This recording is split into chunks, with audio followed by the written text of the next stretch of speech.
हाजिर है आपके सामने लिस्ट। तो देखते हैं इस लिस्ट में क्या क्या मेंशन्ड है। ठीक है, सबसे पहला चैप्टर हम पकड़ेंगे डाइजेशन एंड अब्जॉर्प्शन का, जिसमें आपको डायरिया और कॉन्स्टिपेशन पे ध्यान देना है सबसे पहले। उसके बाद क्वाशिकोर और मेरास्मस, ये दोनों पेम होते हैं। ठीक है, क्वाशिकोर और मेरास्मस को बेसिकली आप एक कंपैरेटिव स्टडी करके डिफ्रेंशिएट करें, उससे आपको चीज़ें अच्छे से याद रह जाएंगी। एक जगह पे क्वाशिकोर लिख दें और एक जगह पे मेरास्मस, और दोनों को डिफ्रेंशिएट कर दें।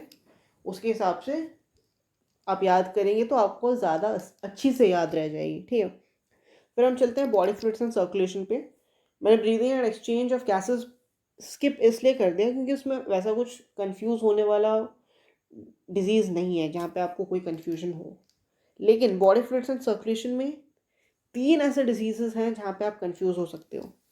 ठीक है, तो मैं मेंशन कर देता हूँ कौन से। देखिए, कार्डियक अरेस्ट, हार्ट अटैक और हार्ट फेलियर।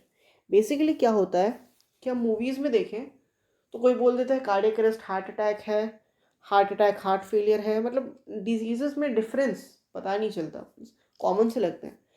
तो मैं डिफरेंस भी बता देता हूँ साथ में। जो कार्डियक अरेस्ट होता है उसमें आपका हार्ट सीधा स्टॉप हो जाता है। ठीक है, हार्ट अटैक में क्या होता है, हार्ट अटैक में आपका क्या कहते हैं, ब्लड सप्लाई इनसफिशिएंट हो जाता है। ठीक है, आपका ब्लड सप्लाई इनसफिशिएंट हो जाता है। और हार्ट फेलियर में जितना हमें चाहिए, जो जो रिक्वायरमेंट है हार्ट के पंपिंग के लिए, वो उसे नहीं मिलता, जिसके कारण से हार्ट आपका फेल होता है, यानी कि हार्ट फेलियर होता है। फंक्शनिंग एडिक्वेटली नहीं होता, एफिशिएंटली नहीं होता, इसकी वजह से हार्ट फेलियर होता है। ठीक है, फिर हम चलते हैं लोकोमोशन एंड मूवमेंट पे। लोकोमोशन एंड मूवमेंट चैप्टर में एक्चुअल में रूमेटॉइड आर्थराइटिस मेंशन नहीं है, लेकिन ये जो डिजीज़ है वो आपका human health and disease 12th में एक चैप्टर है। 12th में एक चैप्टर है, अरे बन नहीं रहा, 12th में एक चैप्टर है उसमें मेंशन्ड है। तो इन दोनों में डिफरेंस ये है कि rheumatoid arthritis auto immune disease है, जबकि आर्थराइटिस ऑटो इम्यून डिजीज़ नहीं है।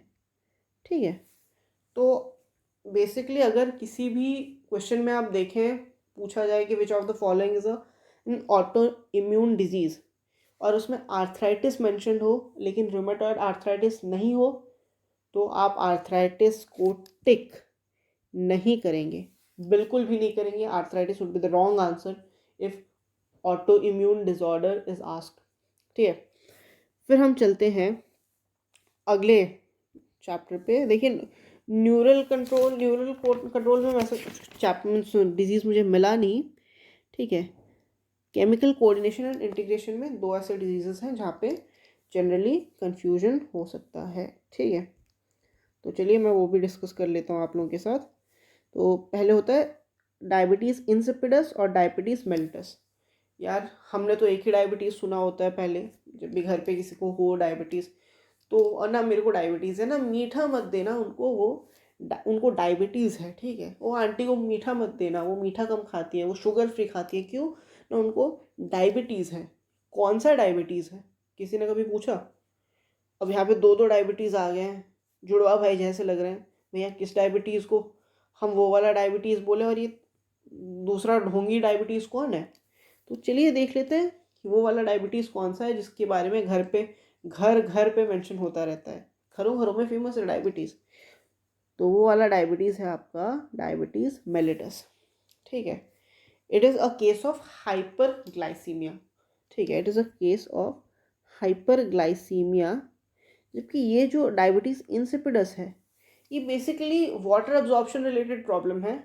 ठीक है, it is related to ADH। ठीक है, ये आपका ADH से रिलेटेड है। तो डायबिटीज़ मेलिटस के बारे में आप पढ़ेंगे पैनक्रियाटिक प्रॉब्लम्स, जो पैनक्रियास का जब आप ग्लैंड पढ़ेंगे उसमें आप डायबिटीज़ मेलिटस के बारे में पढ़ेंगे।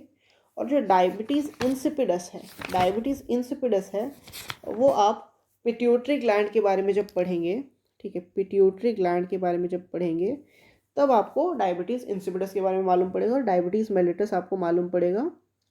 पैनक्रियास के केस में, ठीक है, पैनक्रियास के केस में। अब आखिरी डिसऑर्डर जिसमें कंफ्यूजन हो सकता है तो वो है गॉइटर और दूसरा एक्सोप्थेलमिक गॉइटर। यार दोनों ही गॉइटर है, कौन सा कब होता है ये जानना ज़रूरी है, ठीक है।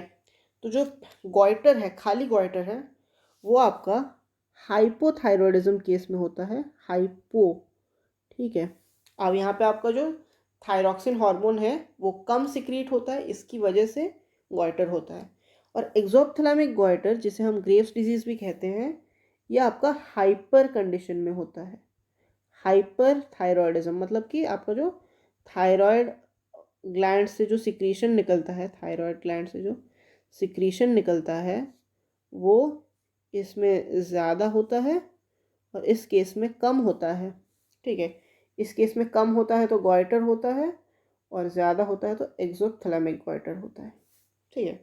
तो बस इतने ही थे लिस्ट में। तो उम्मीद करता हूँ कि आपके लिए फ़ायदेमंद साबित हुआ होगा।